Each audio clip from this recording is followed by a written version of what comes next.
Hello friends, welcome to best consulting services. இன்றைக்கி நம்ம என்ன பார்க்க போகிறோம் அப்படின்னா, பெண்களுக்கான சொத்துரிமையை பற்றி தான் இந்த பதிவில் வந்து பார்க்க போகிறோம். ஸோ பெண்களுக்கான சொத்துரிமையில் ஒரு சில இடத்துல வந்து நம்ம சொத்துரிமையை வழங்க தேவையில்லை. அது எப்போ அப்படிங்கிறதான் வந்து இந்த பதிவில் வந்து மெயினாக வந்து பார்க்கலாம். ஸோ நிறைய பேர் என்ன சொல்கிறாங்க அப்படின்னா, எனக்கு வந்து அண்ணன் தம்பி ஒரு 3 பேர் இருப்பாங்க, ஒரே ஒரு பெண் புள்ள தான் இருக்கும். ஸோ அவங்க வந்து என்ன பண்ணுவாங்க அப்படின்னா, எனக்கு வந்து அவங்க அண்ணன் தம்பியெலாம் வந்து சொத்து பிரிச்சிருப்பாங்க. இவங்க வந்து அப்படியே கல்யாணம் போயிருப்பாங்க. அதுக்கப்புறம் இவங்களோட வாரிசு வர்றப்ப என்ன பண்ணுவாங்க, எங்கள் மாமாலாம் ஏமாற்றி எங்கள் அம்மாவை ஏமாற்றி சொத்தை பிடிக்கிட்டாங்க, ஸோ அதனால் வேணும் அப்படின்னு சொல்லி கேஸ்லாம் போடுவாங்க.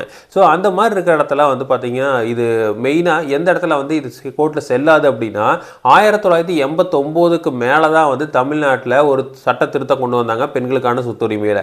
அப்போ 1989க்கு முன்னாடியே வந்து இந்த பாகப்பிரிவினை பண்ணியிருக்காங்க அப்படின்னா அது வந்து நடைமுறைக்கு வராது.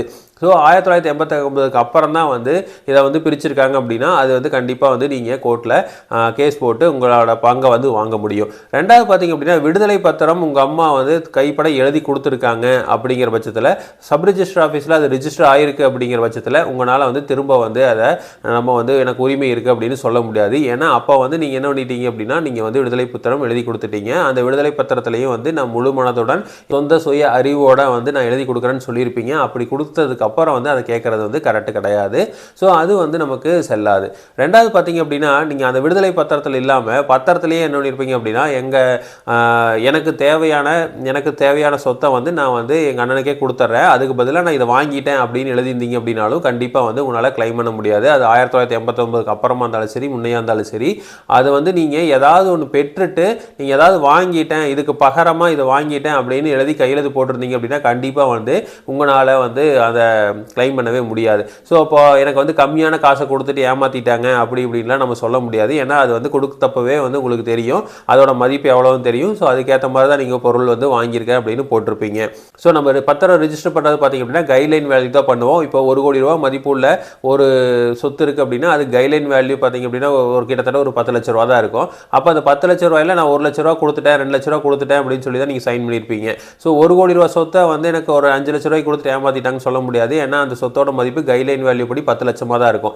அந்த 10 லட்சத்தில் நான் வந்து 5 லட்சத்தை கொடுத்துட்டேன் அப்படின்னு அவங்க எழுதியிருப்பாங்க. ஸோ அப்படி பார்க்குறப்போ உங்களுக்கு வந்து தேவையான அமௌண்ட்டை கொடுத்துட்டாங்க அப்படிங்கிறதா கோர்ட் சொல்லுமே தவிர, உங்களுக்கு வந்து மார்க்கெட் வேல்யூ அதிகமாக இருக்குது, நான் கைட்லைன் வேல்யூ கம்மியாக பண்ணி தான் வந்து நான் பத்திரப்பதிவு பண்ணேன்னு சொன்னீங்கன்னா அது வேற ஒரு பெரிய பிரச்சனையாக போயிடும். ஸோ அதனால் வந்து நீங்கள் அந்த மாதிரி எதுவுமே வந்து கிளைம் பண்ண முடியாது. ஸோ அப்போது 1989க்கு முன்னாடி வந்து பாகப்பிரிவினை பண்ணி தான் அதை கிளைம் பண்ண முடியாது.